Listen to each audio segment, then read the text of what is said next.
ولقد خلقنا الإنسان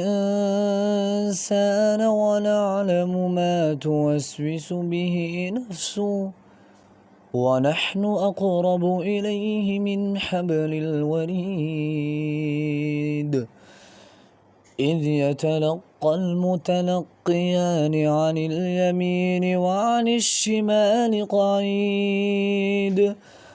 ما يلفظ من قول إلا لديه رقيب عتيد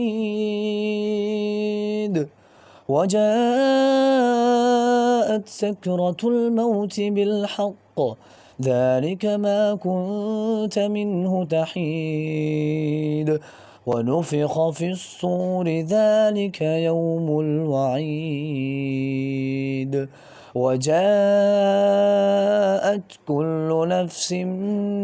معها سائق وشهيد لقد كنت في غفلة من هذا فكشفنا عنك